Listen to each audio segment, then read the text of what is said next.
शशांक अपने ससुराल जा रहा था। रास्ते में उसे एक आदमी ने शॉर्टकट रास्ता बताया। शशांक उस रास्ते से निकल पड़ा। रात हो गई थी। उस सुनसान सड़क पर उसे एक औरत मिली, जिसके साथ शशांक जंगल के अंदर चला गया। और आगे जो शशांक के साथ हुआ, वो देखकर आपके रोंगटे खड़े हो जाएंगे। अमावस की रात। शशांक ने जाने की पूरी तैयारी कर ली। उसने एक बड़ा बैग उठाया, कार की चाबी ली और घर से निकल गया। दोपहर के 2 बज रहे थे। शशांक अपने ससुराल जा रहा था। उसकी पत्नी ने कल बेटे को जन्म दिया था। करीब 500 किलोमीटर की दूरी तय करनी थी। वह जानता था कि उसके पहुंचने तक रात हो जाएगी। उसने कल पेट्रोल टैंक भरवाया था। वह कार में बैठा और चाबी घुमाकर कार स्टार्ट कर दी। गाने सुनते हुए धीरे धीरे गाड़ी चलाते हुए वह हाईवे पर आ गया। ज्यादा गर्मी नहीं थी, हवा ठंडी थी, इसलिए उसने कार की खिड़की खुली रखी। उसकी कार मंजिल दर मंजिल आगे जा रही थी। शशांक अब शहर से बाहर निकल चुका था। दोपहर के 5 बजे थे। रास्ते में एक छोटा सा गांव दिखा। कुछ देर और गाड़ी चलाने के बाद वह चाय पीने के लिए एक ठेले पर रुका। वहां 2-3 लोग बैठे चाय पी रहे थे। एक चाय देना? शशांक ने एक बेंच पर बैठते हुए कहा। शशांक कुछ देर आराम से बैठा चाय पी रहा था। कहाँ जा रहे हो भाई? किनारे बैठे एक आदमी ने पूछा। मैं शीरधन जा रहा हूं, शशांक ने कहा। शीरधन? बहुत लंबा रास्ता है। एक काम करो, यहां से दाएं मुड़ जाओ और सीधी सड़क से आगे जाओ। जब गांव अंत में समाप्त हो जाए तो मुरुंडी गांव की ओर जाना। जब आप मुरुंडी गांव पहुंचेंगे तब किसी को शीरधन का रास्ता पूछना, उस आदमी ने कहा। लेकिन यह रास्ता भी तो वहां तक जाता है, तो मुझे यह दूसरा रास्ता क्यों लेना चाहिए? शशांक ने चाय का आखिरी घूंट खत्म करते हुए कहा। भाई, अगर इस रास्ते से जाते हो तो गांव की दूरी 100 किलोमीटर से कम हो जाएगी। यह रास्ता हर किसी को पता नहीं। रास्ता भी अच्छा है, क्यों है ना रामा? उसने अपने साथ बैठे दूसरे आदमी को कोहनी से ठूसते हुए पूछा। दूसरे ने भी कहा, हां साहब, बात तो सही है, लेकिन रास्ता थोड़ा निर्जन है। उन दोनों की बात सुनकर शशांक ने कुछ देर सोचा। उसने अपना मोबाइल निकाला और मैप खोलकर शिरधन जाने वाले रास्ते पर नजर डाली। उसने देखा कि वास्तव में शिरधन जाने के लिए 2 वैकल्पिक रास्ते थे और दूसरे रास्ते से 110 किलोमीटर की दूरी कम हो सकती थी।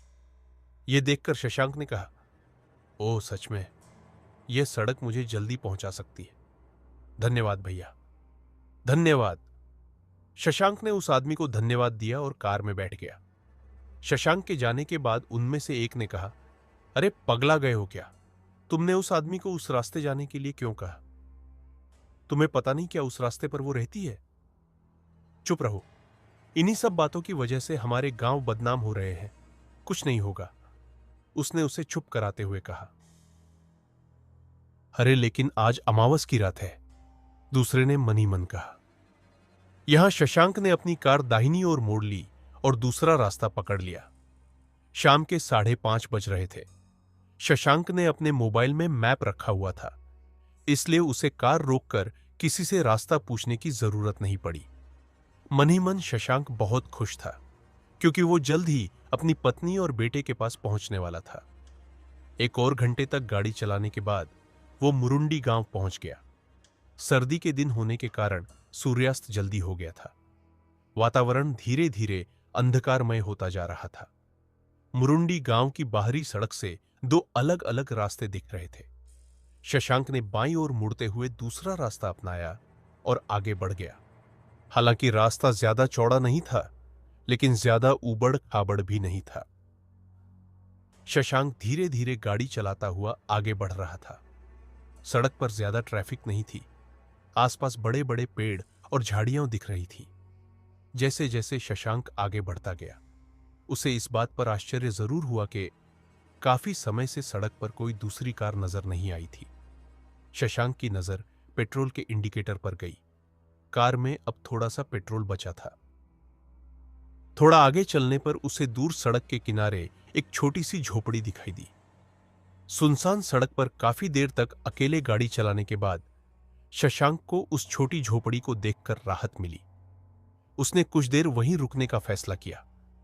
शशांक झोपड़ी के पास पहुंचा और कार रोक दी। उसने कार से उस झोपड़ी पर एक नजर डाली और निराश हो गया। वहां पर कोई नहीं था। शशांक कार से उतरकर झोपड़ी के पास पहुंचा। वह बहुत पुरानी झोपड़ी थी। 4 बांस गाड़े गए थे और उस पर सूखी घास की छत डाली गई थी और वह सामने से खुली थी। शशांक उस झोपड़ी के सामने दोनों हाथ कमर पर रखकर खड़ा था। वह सोच रहा था कि ये यहां ऐसे उजाड़ स्थान पर क्यों बनाई गई है जहां एक भी घर दिखाई नहीं देता। उसकी नजर दाहिनी ओर गई और उसे अंदर की ओर जाने वाला एक छोटा सा रास्ता दिखाई दिया। उसने अपनी नजर उस रास्ते से हटा ली जो जंगल के अंदर तक जाता था। शायद अंदर कोई बस्ती होगी। खैर, मुझे उससे क्या। यह सोच शशांक पीछे मुड़ गया। जैसे ही वह कार खोलकर अंदर जाने वाला था, उसे सरसराहट सुनाई दी, जिसके बाद हांफने की आवाज आई। उसने चौंक कर पीछे देखा। सामने के रास्ते से कोई उसकी ओर आ रहा था। वह एक औरत थी। उस सुनसान जगह पर उस अंधेरी रात में उस औरत को देखकर शशांक थोड़ा सहम गया। महिला हाथ में कपड़े का थैला लेकर झोपड़ी के पास आई। उसने हरे रंग की साड़ी पहनी हुई थी। वह लगभग 20 वर्ष की एक दुबली पतली युवती थी, सावले रंग वाली, लंबी नाक वाली। महिला शशांक को देखकर चौंक गई। वो शशांक की ओर देखती हुई खड़ी रही। शशांक भी कुछ देर तक बिना कुछ कहे उसे देखता रहा। आप कौन है? उस औरत ने पूछा।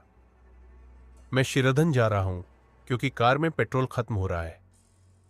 जैसे ही शशांक कुछ और कहने ही वाला था, महिला जोर से हंसने लगी और कहा, अरे भाई, इस रास्ते पर दूर दूर तक एक भी पेट्रोल पंप नहीं है। लेकिन तुम यहां कैसे? मेरा मतलब है, इस समय इस निर्जन जगह पर अकेले? शशांक ने कतराते हुए पूछा। मैं यहां रहती हूं, यहीं से थोड़ा अंदर की तरफ हमारा गांव है, उस औरत ने बताया। जब शशांक को समझ नहीं आया कि आगे क्या कहे, तो वह औरत बोली, साहब, एक बात बताऊं? हाँ हाँ बताओ, शशांक ने कहा। बहुत रात हो गई है, अब आगे पेट्रोल नहीं मिलेगा, कहीं फंस जाओगे। तो आज रात हमारे घर चलो, कल सुबह चले जाना। मेरे पति तुम्हारी मदद करेंगे, उसने कहा। शशांक सोच रहा था, अगर मुझे पेट्रोल नहीं मिला तो मुसीबत होगी। आगे जाकर रास्ते में कोई गांव होगा तो ठीक, वरना। औरत ने झट से मुस्कुराते हुए कहा, आगे दूर दूर तक कोई गांव नहीं है। मानो जैसे उसने शशांक के मन की बात पढ़ ली हो। शशांक ने बिना कुछ सोचे कहा, आपकी बात सही है, लेकिन आपका परिवार मुझे रुकने देगा? उसकी चिंता मत करो, हमारे गांव अक्सर भटके हुए लोग आते हैं, उसने कहा।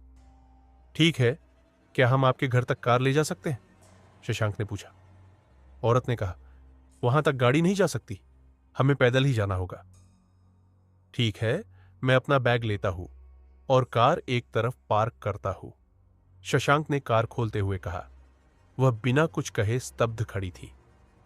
शशांक ने अपना बैग लिया और उसके साथ उस कच्चे रास्ते पर चल दिया। आसपास छोटी मोटी झाड़ियां थी। वहां एकदम अंधेरा था। आसमान में चांद नहीं था।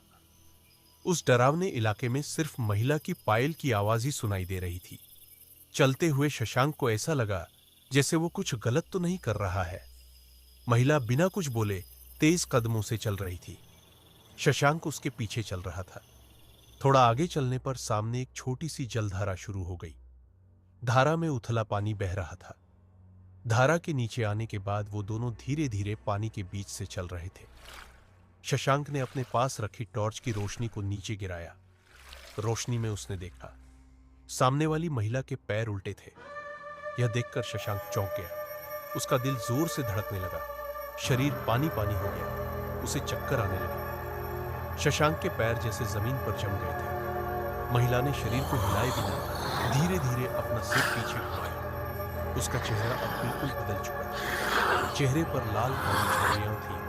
आंखें बिल्कुल सफेद थी। शशांक के हाथ से टॉर्च गिर गई। उसका दिल भारी हो गया। वो जोर से चिल्लाया। उसकी आंखें बंद हो गई। उसे लगा कि वो गिर रहा है और अचानक उसे एक स्पर्श महसूस हुआ। उसने आंखें खोलकर देखा। महिला ने उसे पकड़ लिया था। उसका चेहरा अब ठीक हो गया था। क्या हुआ? क्यों डर रहे हो? उस औरत ने पूछा। उसके ठंडे स्पर्श से बचते हुए शशांक ने हंसते हुए कहा, अब तुम अलग दिख रही हो। तुम्हारे पैर उल्टे थे और तुम्हारा चेहरा बहुत भयानक दिख रहा था। क्या बकवास है। क्या साहब, हम तो गांव के गरीब लोग हैं। चलो आगे चलते हैं। उसने फिर शशांक का हाथ पकड़ लिया और उसे आगे खींच लिया। शशांक मानो उसके पीछे खींचा चला जा रहा था।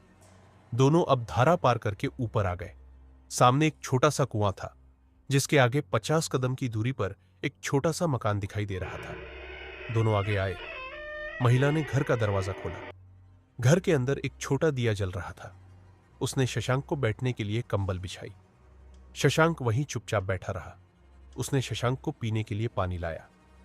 नहीं, मेरे पास पानी है, शशांक ने इधर उधर देखते हुए कहा, और इतनी देर तक उसे ध्यान ही नहीं रहा कि उसका बैग उसके पास नहीं है। उसके पास टॉर्च या मोबाइल फोन भी नहीं था। शशांक ने उठते हुए कहा, अरे बाप रे, मेरे पास तो मोबाइल फोन भी नहीं है। बैठिए साहब, हम कल सुबह आपकी बैग लाएंगे। अभी वहां मत जाना, बहुत मनहूस जगह है वो। उसने मुस्कुराते हुए कहा, क्या मतलब है तुम्हारा? अभी अभी तो हम वहां से आए हैं। शशांक ऊंची आवाज में बोला।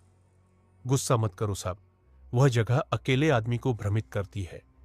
उसने गंभीर स्वर में कहा, मुझे कुछ नहीं सुनना है, चलो मेरे साथ। शशांक ने गुस्से से कहा, ऐसी बात है तो चलो, उसने ठंडे स्वर में कहा। दोनों घर से बाहर आ गए। पता नहीं क्या समय हो गया था। कहीं दूर से लोमड़ी के रोने की आवाज आ रही थी। महिला आगे चल रही थी। कुआं पार करके दोनों नाले के पास आए। शशांक नाले से नीचे आ गया। उसने देखा कि उसके सामने कुछ पड़ा हुआ है। अंधेरे में ठीक से दिखाई नहीं दे रहा था। शशांक लड़खड़ाते हुए उथले पानी में चला गया और उसके सामने जो कुछ था उसे देखकर वह दंग रह गया। उसके सामने एक आदमी मरा हुआ पड़ा था। उसकी आंखें खुली थीं, मानो उसने मरते समय कोई भयानक चीज देखी हो। उसका मुंह खुला था। वह अजीब तरह से उस पानी में बेजान पड़ा हुआ था। वह शशांक का शव था। शशांक ने, मतलब शशांक की आत्मा ने पीछे मुड़कर देखा। महिला उस पर हंस रही थी। उसका चेहरा बदल गया था। आंखें सफेद थीं। एक क्षण में वह दौड़ती हुई आगे आई और उसका ठंडा हाथ पकड़कर उसे वापस धारा के उस पार ले गई।